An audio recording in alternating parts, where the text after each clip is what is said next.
So, in this lecture, we're going to go in depth and talk about adrenaline and dopamine and how you can use them to your favor to boost your cognitive abilities. Now, before we talked about the importance of adrenaline, dopamine, how certain levels of stress can boost the adrenaline and the dopamine with the motivation and the self-esteem, and how these can help you boost your cognitive abilities. But there's much more to it for in terms of adrenaline and dopamine that you need to know to use these for your advantage and not use them, because eventually if you overdo it, adrenaline might hurt and dopamine might hurt.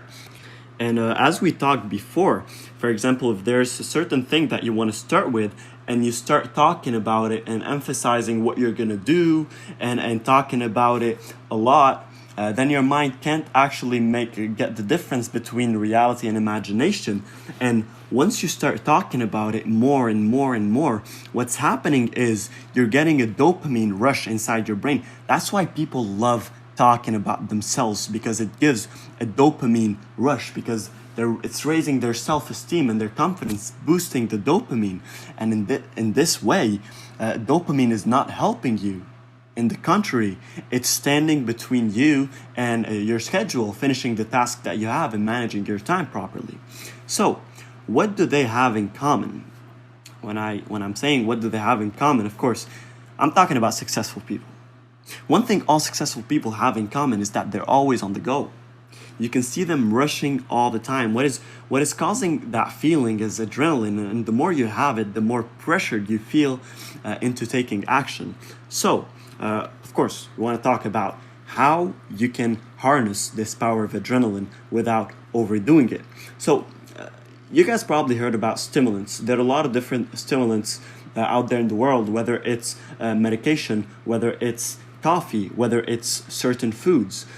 Brain stimulants releases chemicals in your brain to power you with adrenaline at the same time, of course, and dopamine. At the same time, they put you on higher concentration levels. That's why people in the morning usually who get used to coffee, which is a caffeine as a stimulant, they can't focus unless they drink coffee, because they are used to a certain level of stimulation in their brain, a certain level of chemicals. When they don't attain that level of chemicals or stimulation in their brain, they find it a bit difficult to focus. So, stimulants can be used to your favor.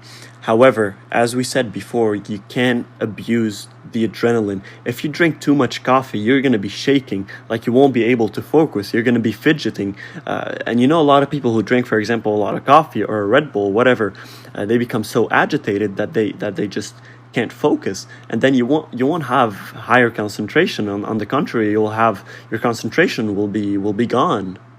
And you need focus in order for you to be able to manage your time and follow through with your schedule. And that's what all successful people, what they have in common is also focus. They have developed the same effect on their own by carefully planning ahead and then rush into finishing their tasks without wasting time.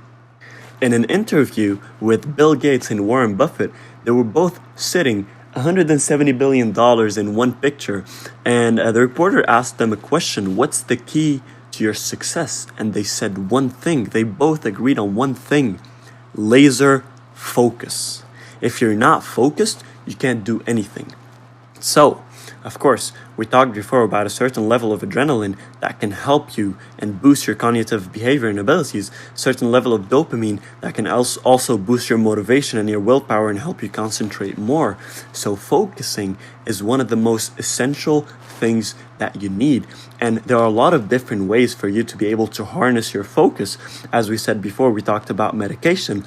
In a book called The Monk Who Sold His Ferrari, there's this technique used by Tibetan monks to develop focus. And what they did is every single morning they would hold a flower and look at the details of this flower for 15 minutes every single day.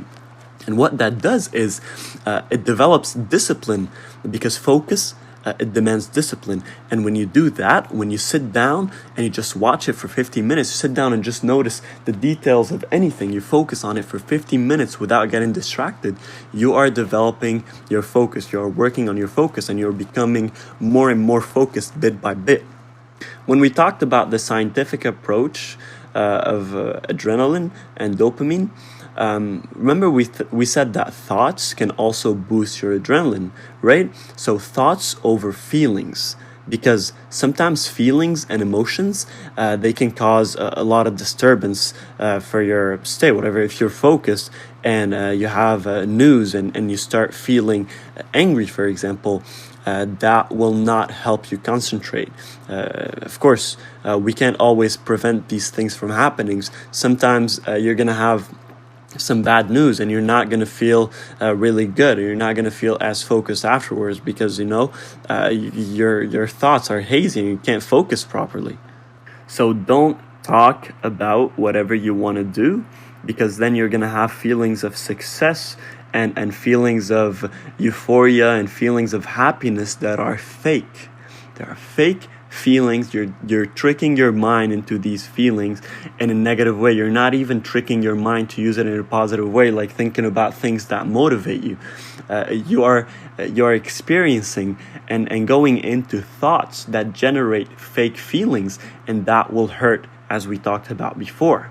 So the faster you move, the faster you finish a task, the more energy and time you have for the following task. Because of course, you need to, when I say faster, I don't mean that you need to finish it as fast as possible without paying any attention to how you're doing the task. Of course, you need to move faster, and at the same time you need to be efficient, and that's what we talked before about the skills and talents and power.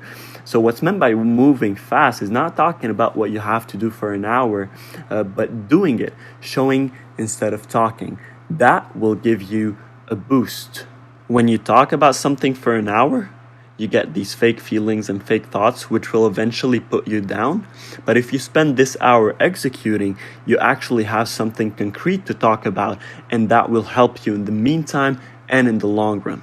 No one likes a person who moves slowly, especially at work. The faster you are at finishing a job well, and I'm going to repeat it, finishing a job well. The faster you are at finishing a job well. So don't go fast in a way that's going to hurt the value of your work. Whenever you find yourself doing something of no value when you should be working on an important task, tell yourself to get back to work immediately and just do it. And of course, we talked about a lot of strategies that can help you understand what's going on in your mind and understand if you are genuinely tired or not, if you're just procrastinating, and how to be able to go by step by step. It's all a chain, as I said before. Time management and mind management is a chain. And if you break one end of this chain, if you remove one piece in this chain, the entire chain might fall apart. If you abuse adrenaline, the entire thing falls apart. If you don't go step by step, the entire thing falls apart. If you don't focus on your priorities, the entire thing falls apart, and you won't be able to achieve your goals. So with adrenaline, your vision becomes better. It blocks pain and tiredness, and it boosts your cognitive abilities. So the adrenal glands produce adrenaline by transforming the amino acid tyrosine into dopamine. You guys can read the rest, but basically what it does is the body uses this fuel in fight or flight situations, and in these situations there's high levels of cognitive abilities, because you're focusing on a lot of details. So exercise, motivate yourself, introspection, figure out the thoughts that would actually motivate you and give you this boost of adrenaline. Focus on certain foods that can actually help you boost your adrenaline or boost your willpower, and don't abuse it. Don't abuse stimulants, don't abuse workouts, don't abuse thoughts, don't abuse food, because eventually you will crash. Always look at things in moderation, for you to be able to manage your time properly. Otherwise, you will lose focus and you won't be able to stick with the plan.